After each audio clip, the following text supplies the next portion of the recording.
So Brooke, we're going to do a few things today. We're going to establish your goals. Obviously, we're going to make sure you stay accountable to those goals. And of course, we want to level up your fitness wherever you're at. Now let's go ahead and get started. Just so you know a little about me, I've got my certification in this, I've got my degree in this, and I've been working for LA Fitness for the past year. My whole goal is to make sure that I take care of everybody here that comes into the club. Now that you know about me, I want to know more about you. What'd you eat before you came in today? I just had some oatmeal. Perfect. And roughly, how long ago was that oatmeal, would you say? That was a few hours ago. Okay, so let's just say 3 hours ago. Do you think next time that you come in, you could probably have that about 90 minutes before you come in? Yep. Okay, cool. Now, I'm thinking just meals in the day. There's 3 meals per day. How many of those meals are you making at home? 1, 2? Like you make Just dinner at one. home? Just 1? Okay, so 2. So that means that 14 out of the 21 meals we're usually eating out. Alcohol, think beer, wine, shots. Are you kind of like a beer after work, wine after work, once a weekend? Once in a while. I like it. Next, of course, it can be stimulants, things that wake you up. Think coffee, energy drinks, Red Bull, pre-workout, vitamins. Once a day, twice a day?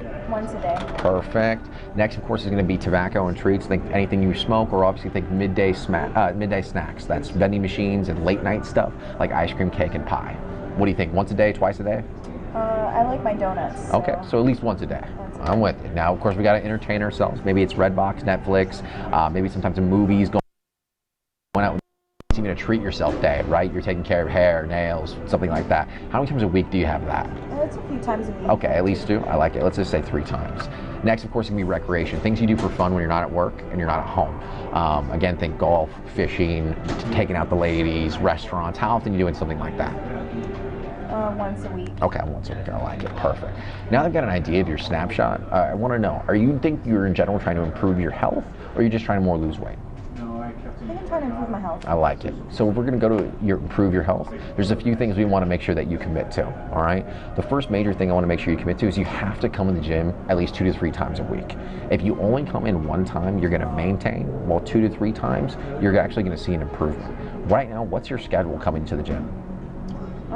Tuesdays and Thursdays right now. Perfect. So we're going to say Tuesdays and Thursdays. What time? Da, da, da. If you had to pick a third day, what would it be? It would probably be a Saturday. Perfect. So we're going to say Saturdays just tentatively. Now the next thing I want to go over is nutritional changes. Again, I like your goals and the way you want to look, but realistically, we're going to have to cut back on currently what we're doing by about half.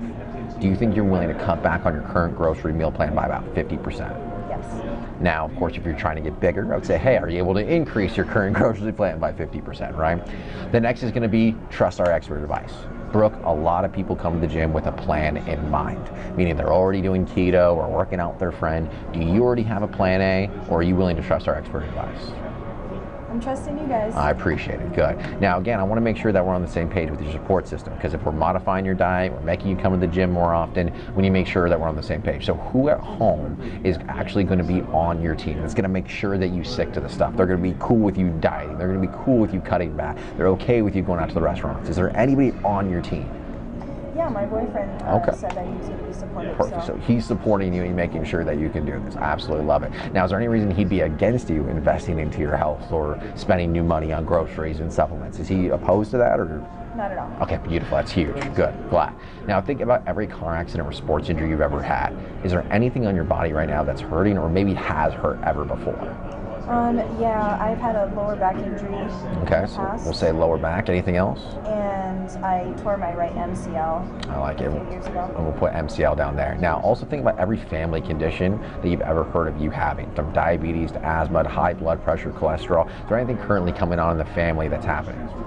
Yes, diabetic. Okay. Diabetic. Any heart disease? How about some blood pressure? Yeah, a little bit of that. Anything special, any unique things you'd like me to know about? No, beautiful. All right, so let's head to that next one. Now, obviously, this is just a recap of all the things that you're going to be cutting back on. Of course, these are the goals that you're trying to get to, some basic commitments that we have to do. Obviously, you already know your husband's on board, and of course, hey, these are the concerns. These are the things that are holding us back. So now that we've got this all, I want to make sure I educate you, right? Blood flows through your arteries, right? And when you have high blood pressure, cholesterol, and heart disease, again, you have to keep in mind your blood is no longer able to deliver oxygen. It's not able to deliver nutrients as well. And the reason is because maybe you're not moving as much, maybe you're eating poorly, maybe you're not working out as much. And what this leads to is these fatty deposits. They're these tumor-like things that actually grow on the inside of your arteries, and they actually start to cause things like high cholesterol, blood clots. Now, in order to get rid of these fatty deposits, we have to increase your internal temperature. We have to increase your metabolism. Now, again, your metabolism is the rate in which you burn calories. The faster your metabolism, the more calories you burn. In fact, there's a direct correlation between the amount of muscle that you have and how fast that your metabolism goes. In fact, again, the faster the metabolism, the higher your muscle, the lower the fat. But the opposite's true. Now, Brooke, with your body type, I would easily recommend that we at least aim for 10 pounds of lean muscle. You can add a lot more than that, but let's start with 10. The reason I picked 10 is because it takes 4 to 6 weeks to add 1 pound, which means that you're already gonna be here now for the next 6 months to a year. I don't wanna set any goals longer than that. Let's at least get this first 6 months to a year done first. So again, that means it's gonna take us about 12 months to add that 10 pounds of muscle. Does that make sense, Brooke? Yeah. But don't worry, you're not going to get bigger. In fact, you're even going to get a lot leaner because fat takes up a lot more space than muscle. In fact, almost twice the space. The fat cell is made up of a lot of garbage, cholesterol, phospholipids, and triglycerides. And a lot of people try to burn through all that fat by just doing cardio. But cardio only burns 1/3 of the fat cell. So we have to target those other 2/3. And the only way those other 2/3 get hit is through weights and machines. Have you ever been sore before, Brooke? Yeah. The reason that is because you actually have microscopic tears inside your body that need to be repaired. Your brain then sends signals to your muscles to repair itself. It uses fat to repair your muscles. And literally, the more dense your muscle, the smaller the fat cell gets. So what do we got to build, Brooke? Muscle. That's right. So the number one way we're going to build muscle, again, is strength training. We have to start that tearing process so you actually get repaired.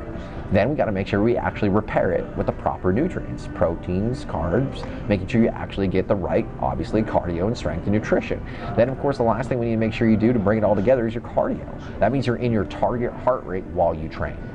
When you have these 3 things all working together, that leads to muscle building and fat loss. Now, have you heard of your basal metabolic rate before, Brooke? No. Well, what it is, it's the amount of calories you're supposed to eat based on your body weight, right? So we take your body weight, let's just say it's 140, right? And it'll actually tell us the amount of calories you need to maintain that muscle. Now, 1540, you may think that's a lot, or you might think that's a little. Maybe you think it's a little. If you want to eat more, we just have to speed up your metabolism. By speeding your metabolism, if we add more muscle, you could be like a miniature Michael Phelps. You could eat 8, 9, 10,000 calories a day and not gain a pound because your metabolism increased. Now also remember, based on the goals you gave me, I can't really just have you on basic cardio equipment. You need to be in your target heart rate.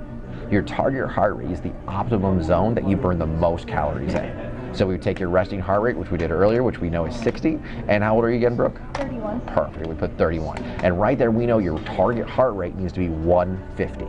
That means during our entire workout today, I'm gonna have you roughly in that zone. Make sense? Let me print this out so that way we have this for later, and that way we can have it. Last thing I want to make sure that you understand, Brooke, is that even though I love that you're doing sit-ups and things like that, you have to understand that if you do sit-ups and build muscle in your stomach, but don't burn the fat, you're actually going to push your stomach out more.